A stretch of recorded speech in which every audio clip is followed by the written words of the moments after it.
नमस्ते दोस्तों, the sky stars में आपका स्वागत है। आज हम आप लोगों को बहुत ही अच्छी कहानी सुनाने जा रहे हैं।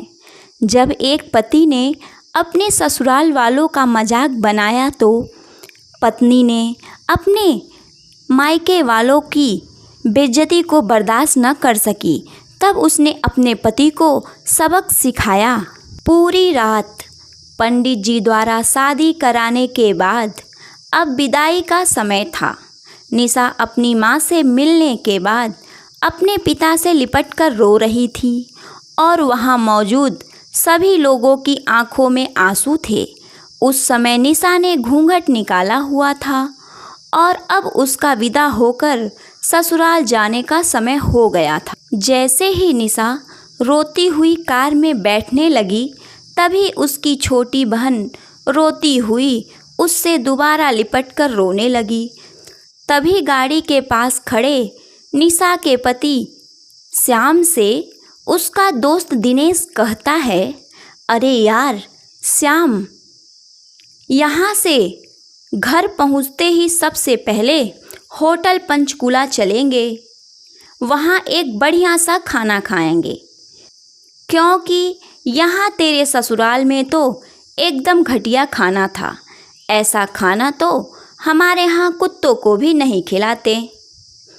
तभी साथ में ही खड़े श्याम के छोटे भाई ने भी कहा, हाँ यार, यहाँ का खाना तो एकदम बकवास था और रस मलाई में तो रस ही नहीं था। ये कहते हुए वो तीनों ज़ोर ज़ोर से हंस रहे थे। तभी निशा के पति श्याम ने भी अपने ससुराल वालों की मजाक उड़ाते हुए कहा कि हाँ यार, मैंने भी मजबूरी में ही यहाँ खाना खा लिया, वरना मैं तो ऐसे खाने को हाथ भी नहीं लगाता। और अब हम पक्का तीनों घर पहुँचते ही होटल पंचकूला जाएंगे और वहाँ बढ़िया सा खाना खाएंगे।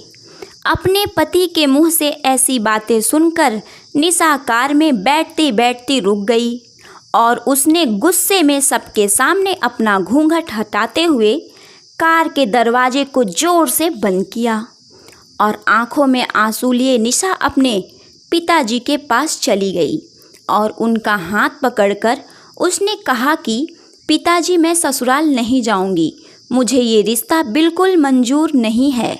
ये बात निशा ने इतनी ज़ोर से कहा कि सब लोग उसकी बात सुनकर हक्के बक्के रह गए। सब लोग निशा के नज़दीक आ गए और निशा के ससुराल वालों पर तो जैसे पहाड़ ही टूट पड़ा। वजह क्या थी ये किसी को समझ नहीं आ रहा था। तभी निशा के ससुर राधे श्याम जी ने आगे बढ़कर निशा से पूछा कि क्या बात है बेटा, तुम अचानक ही शादी होने के बाद अपनी विदाई होने के समय यूं ही शादी को नामंजूर कर रही हो। तभी निशा कुछ देर चुप रहने के बाद अपनी आंखों में आंसू लिए अपने ससुर से बोली कि बाबूजी, आपको पता है मेरे माता पिता ने अपने सभी सपनों को मारकर हम सभी बहनों को इतना पढ़ाया लिखाया और काबिल बनाया, और आप जानते हैं कि एक बाप के लिए उसकी बेटी क्या मायने रखती है। वैसे आप और आपका बेटा नहीं जान सकते, क्योंकि बाबूजी, आपके घर में तो कोई बेटी ही नहीं है और आप जानते हैं कि मेरी शादी में आने वाले बारातियों के लिए खाने पीने की एक भी कमी न रह जाए, इसलिए मेरे पिताजी पिछले 3 महीने से रात को 2 से 3 बजे तक जागकर मेरी माँ के साथ ये योजना बनाते थे कि रसोइया कौन होगा और खाने में बारातियों के लिए किस तरह का खाना बनवाना है और बारातियों को कहाँ बिठाना है, ताकि किसी को बुरा न लग जाए।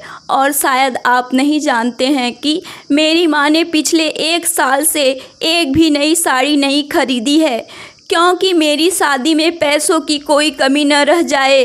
और आज भी मेरी शादी में मेरी माँ मेरी बड़ी बहन की साड़ी पहनकर खड़ी है, और ये तो कुछ भी नहीं, मेरे पिताजी भी 150 रुपए की शर्ट के नीचे कई छेद वाली बनियान पहनकर खड़े हैं। और ये सब इसलिए ताकि मेरी शादी में कोई कमी न रह जाए। लेकिन इतनी मेहनत के बावजूद भी आज भी शादी में आपके बेटे को रोटियां ठंडी लगी, उसके दोस्त को पनीर बकवास लगा और मेरे देवर जी को रसमलाई में तो रस ही नहीं मिला। और तो और मेरे पति श्याम जी तो कह रहे थे कि वो तो ऐसे खाने को भी हाथ नहीं लगाते, बस उन्होंने मजबूरी में ही ये खाना खा लिया। अगर सब कुछ इन्होंने मजबूरी में ही खाया है तो इसकी क्या गारंटी है कि मुझसे शादी ये अपनी खुशी से कर रहे हों। कल को श्याम जी ये भी कह सकते हैं कि मुझसे भी इन्होंने मजबूरी में ही शादी की है। और निशा रोते हुए अपने ससुर से ये भी कह रही थी कि जिस माता पिता ने मेरी शादी में दिन देखा न रात, बस शादी की तैयारियां करने में लगे रहें, उन माता पिता पर आज आपके बेटे और उनके दोस्त यूं ज़ोर ज़ोर से हंस रहे हैं और उनकी इतनी बेइज्जती कर रहे हैं। क्या आपके घर में माता पिता की इतनी ही इज्जत होती है? तभी निशा के ससुर ने कहा कि बेटी, इतनी छोटी सी बात पर तुम इतना नाराज़ हो गई। तो निशा ने अपने ससुर की बात को काटते हुए कहा कि बाबूजी, ये छोटी सी बात नहीं है। अगर शादी के बाद मैं भी आपकी इज्जत न करूं तो आपको कैसा लगेगा? ये सुनते ही निशा के ससुर ने शर्म के मारे अपनी आंखें नीची कर ली। तभी निशा ने कहा, लेकिन बाबूजी आप चिंता न करिए, हमारे अंदर हमारे माता पिता के अच्छे संस्कार हैं।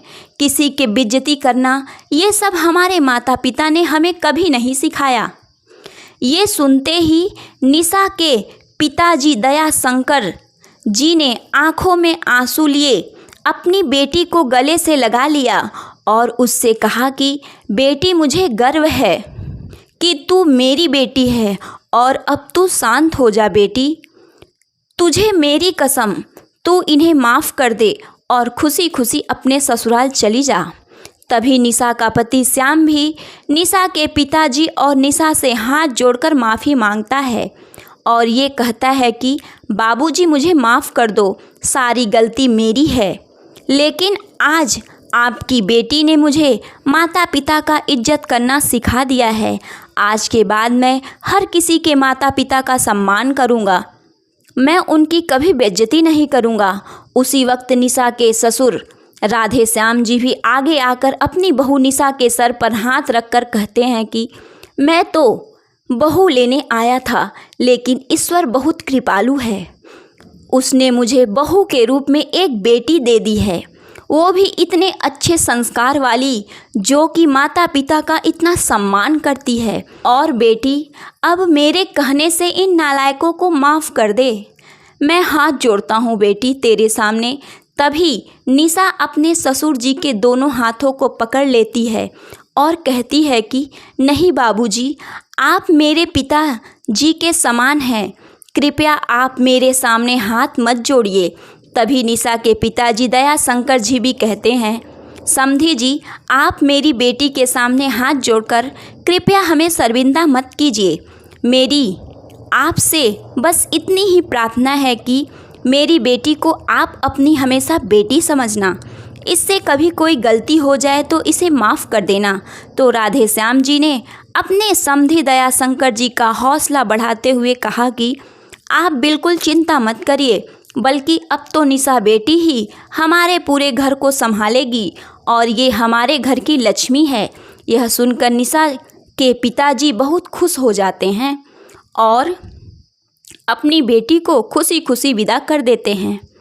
निशा अब राजी खुशी अपने ससुराल रवाना हो गई और अपने पीछे छोड़ गई आंसुओं से भीगी हुई अपनी माँ और पिताजी की आंखें और अपने पिताजी का वह आंगन, जिस आंगन में कल तक वह खूब हंसती खेलती थी। इस चैनल को सब्सक्राइब करने वालों की इस समाज में सदैव इज्जत बनी रहे, उनका घर खुशियों से भरा रहे, उनका सभी मान सम्मान करें। इस कहानी को पूरा सुनने के लिए आपका बहुत बहुत धन्यवाद।